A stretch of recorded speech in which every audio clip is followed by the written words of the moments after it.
All right, welcome back to the show, everybody. Hope you all having a good day so far. So I had a members request from an OG in this community. And this is from the Cousins podcast with Vince Carter and Tracy McGrady. And apparently a funny story involving betting and T-Mac and Michael Jordan. And I don't know the details, but sounds funny to me. So let's check it out. Guys, this one's titled Vince Carter and Tracy McGrady on their best Michael Jordan story, winning a bet and playing pickup at UNC. Cousins. So I'm pretty sure we're going to get both of their stories here. And I just want to jump right into this one, you guys. I'm linking the original video down below in the description. If you guys haven't checked out the Cousins podcast, I mean, for me, I'm biased because I've always been a fan of both T-Mac and Vince Carter. So I really enjoy watching these two cousins have hoops conversations. If you like these two, you'll probably like this channel. The link is going to be down below in the description for you if you want to check it out. And outside of that, guys, I ask you to leave this video a like and leave it a hype. It all helps out the channel very much. And without further ado, I say let's do it. Let's hear what these stories are. Let's go. Because of today, on this day, March 18th, 1995, that guy they call Black Cat, MJ, one of the best players, if not the best player. The best player. There you go. My bad. Announced his return. The greatest player. There you go. Not the best. The greatest player. My bad, MJ. The greatest player, who's a Tar Heel. That's awesome. That's an awesome way to start it. Announced his return to the NBA. Do you have a MJ story that you can share? Yeah, I got a non-basketball MJ story. Actually, obviously I met Mike, several times. My first time was high school. They were playing the Atlanta Hawks in the playoffs. I was a 17-year-old kid and went to the playoff game and met him after the game. It was just like such a cool feeling, such a surreal thing to see him walk out of the locker room. I was like, damn, that's really Mike. That's cool. In high school? But my cool story though, man, Antonio Tarver was my dude. He a Florida boy. Shout out to Tarv. Tarver. And Roy Jones Jr., another Florida boy. They had a fight. I remember a couple times. And the second time, because I went to both matches, the second time was in Tampa. And we had to fight, and I'm sitting directly behind MJ. What? In Oak. Right? At this time, Roy Jones Jr., he's a Jordan athlete. That's why Mike is in the building. And they turned around and asked me who I had in the boxing match. I'm like, I got Tarver. And of course, these two jokers, they want to bet. So Jesus. Mike was like, put some money on it. I was like, how much? He was like, all right, whatever you want to bet. I said, all right, I'll do 20. I'll do 20,000, right? Damn, man. When I said that. Hey, yeah, that's how I feel, Vince. Oh, man. You guys ever came close to a $20,000 bet? I sure haven't. I think the most I ever bet at once was like $100.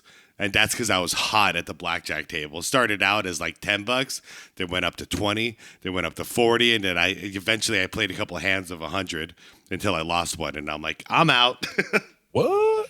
Yeah. $20K. That was me talking on my ass. I was talking on my ass. Yeah, I was nervous as hell. The middle, like, man, boy, you're wilding. Okay, continue. I was like, I got tough boy talk. I mean, I got it. I would have bet like a Big Mac. Well, I'm like, 20. I got 20 grand, 20,000. Put 20 on it. So they bet. Right? I'm watching the fight, bro. And I'm like, hey. Mind you, now these two dudes, it ain't, I'm gonna send you the money. You bet. I want my money now. Hey, that's the old rule, okay?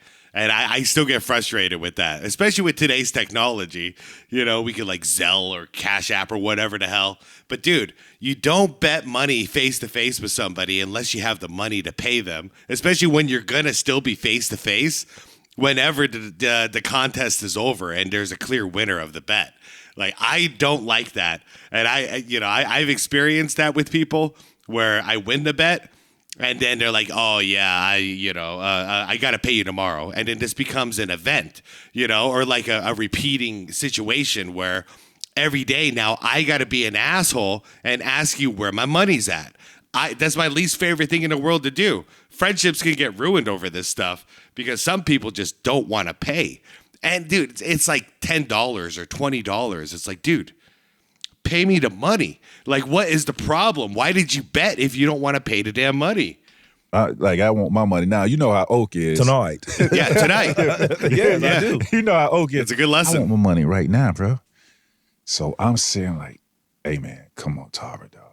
I'm praying, boy. Praying to my Lord and Savior. Tara, please win this fight tonight, dog. Man, T-Mac, you just write a check or something. Please, because I ain't got 20,000 on me right now, bro. And I don't want to deal with these dudes. Man, Tara knocked that nigga out. Boom! Ah! Yeah, where my money? Give me my money! Oh, he won. He won. Okay, all right. I didn't see that twist. Look at this. These two cousins are cool, man. Give me my money! Dog, I was happy as hell, bro. You talking about the world was just lifted off my shoulders. So, dog, we went to the club that night. Me, Oak, MJ, we all went to the club. I had some of my boys from Polk County. That's different VIP access, huh? Yeah. Yeah. So this is the funniest shit I ever experienced. One of my boys, of course, it's Mike, bro. He's never been around anything like this. I'm talking about he hood dude. All of them, top, bottom. You know one of them. Oh, man. Dressed like a Florida boy, all the colors. So I brought him with me. I introduced that man to Mike. He shook my hand. He walked off. I just say, Lord, you could take me now. Yo, that man, dog, he was gone, bro. That man was so in awe, bro, that he met Mike. That boy say, Lord, you could take me now, man. Please take me. All right. The only time I've seen Mike in person, I was too young to really remember. It was 1987 or 1988. My brother would remember because he's older. We were there together with my dad and my mom, I think. I was way too young to remember it, though. I do remember us standing outside by the buses trying to get Jordan's autograph. That's all I remember. Like, I as an adult, dude, I would freak out if I got to hang out with Michael Jordan, though. Like, seriously, even just shake his hand. Like, that's one of my heroes. Oh, bruh. MJ called me over there when it sat down. He's like, you got me, motherfucker. Excuse my language. That's what I'm saying. You got me, motherfucker. That's a quote. Bro, he handed me a bag of 20,000. Damn. Cash. And I sat right, I was like, boy, I'm glad I won this, boy, because I ain't had that 20,000 to give you. All right, I'm glad that's how the story went, because I was worried now, like Jordan didn't have the money. But Jordan, where'd he get the bag of money? Where'd he get the bag of $20,000 while he's like going from the fight to the club? Like, how did that happen? Who's the delivery guy? It's crazy. You got to bring 20 G's in a bag. I got to give it to T-Mac. All right, I'll meet you at the club. Like, what is this world? Not tonight. Well, yeah, man, that's my MJ story, dog. That's a crazy ass story, tonight, man. I'm glad Tara won that fight, boy, because, like I said, I didn't have that 20,000 in cash. I was just talking and bet. I was just talking, and ended up winning. Hey, just think, this man is walking around with 20 bands. You probably could have said 50,000. And he probably had that and as would have well. handed it to me. Yeah, for sure. And oh yeah, I've never heard a story of Jordan not paying his dets.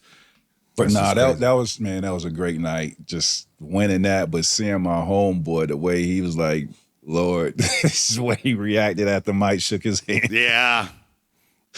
Oh man, dude. Okay, let's do something fun in the comments before we get to the second half. Who would be like your top like 2 or 3 people that is like the biggest deal in the world if you ever got to like shake their hand? Because for me, it's got to be MJ, and then I would say Steve Vai, the guitarist, but I actually did get to shake his hand once, and it is a giant-ass hand. Okay, so far, Michael Jordan and Steve Vai, both guys with incredibly huge hands. Third would probably be David Gilmour, Pink Floyd guitarist, and I think that's my main list. Like those three, that would be a huge deal. MJ story. Well, obviously, I have the All-Star MJ, which I've well documented, talked about giving him my All-Star spot, which I felt like he deserved anyway because this was his last All-Star game and he didn't disappoint. No, he did not. But my story that was a real human moment, man. Such a cool thing that Vince gave up that spot, and Michael Jordan kept pushing him not to do it because he said, "You earned this All-Star spot." But Vince did the right thing, man, and just pushed him out of there. Back to college, MJ coming back to play pickup in college. Back at Carolina, and well document how the former players will come back and play pickup just like you did. They come play pickup. Well, MJ comes in one day. Oh, nice! And it was his turn. Obviously, when he was like, "I got next," he jumped everybody. When he picked all of the walk-ons, and didn't come off the court the rest of the day. How many times have we heard a story just like that? How many times? And not this exact story, but the same story in different situations where he takes the worst players and then he wins and wins and wins and wins. Jeez. Spanking y'all. All of a sudden, you seeing walk-on players doing stuff like, bro, first of all, where'd you get this game from all of a sudden? It's just who he is, his aura, and how he just uplifts. I mean, we see the story with Steve Kerr's like, "Hey, you pass it to me, I'll be ready." Like, it was one of those, and these guys didn't disappoint. And just to see how I think this clip was part of that one video I reacted to on the 23rd. I think his mentality at that point, reading about that's how old it was, reading about MJ and his mentality in professional games, and then seeing him walk into our gym, the same mentality. He calling shots. I watched this man destroy one of our guys. Well, he was a former player playing in the league. Saw him a couple of days ago. Watched him destroy this guy on the court in preseason. I mean, in the summer. Yeah. Calling shots. Talking to everybody on the sideline what he's gonna do.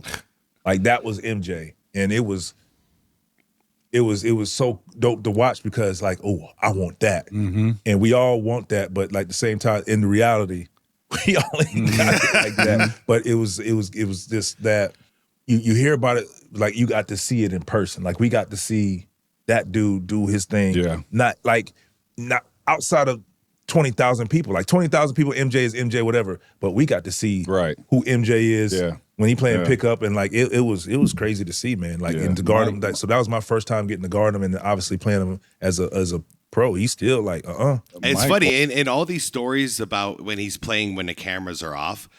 MJ is like 10 times the savage trash talker, it seems, when there's no cameras on him. Or is unmatched, bro.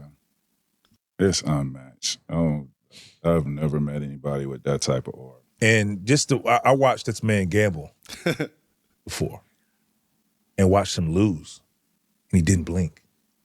Shit, because he just made it back. Yeah. He said he was going to make it back. He did make it back. I mean, in Jordan's mind, he's thinking he's going to make it back gambling. But in reality, I think what T-Mac is saying, like every single day, the amount of money he's making from just Nike alone, shoot.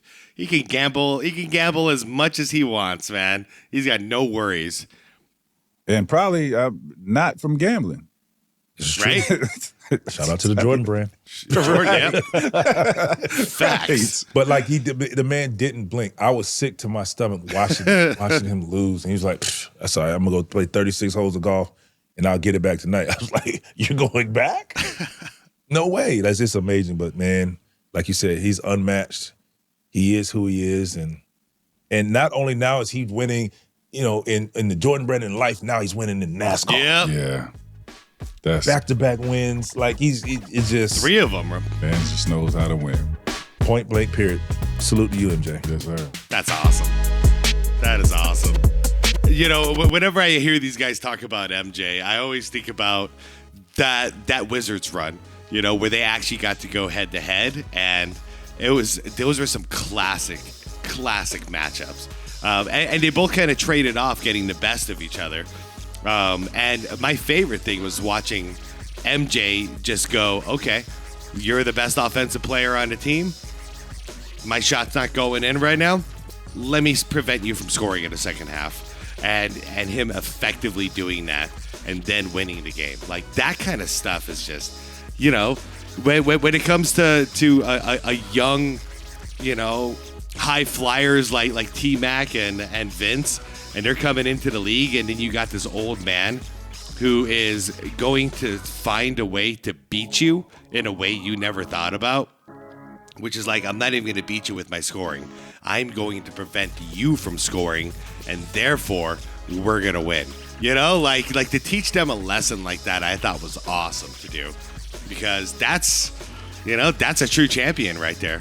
I can beat you this way, or I can beat you this way. It just depends on which way I have to choose to beat you today, because you got to show me, you know, how you're trying to beat me. And then if I can take that away from you, I got you, you know, and that's just the way he played it. And it was really cool to see them do that when he was old in Washington, because, you know, like, what else is there to do at that point? You know, like, what else is he doing out there? He's got to get creative and have a little fun with these regular season games. You know, it was more about individual matchups at that point. Anyways, you guys, thank you for the suggestion to check this out, man. This was really cool and real fun stories. So hopefully you guys enjoyed it, and hopefully you guys are going to go check out the Cousins podcast. It's one of my favorites these days. So anyways, you guys, thanks for hanging out. Like the vid on the way out if you could. Hype it if you think it's worth it. And most importantly, it's the be water, my friends.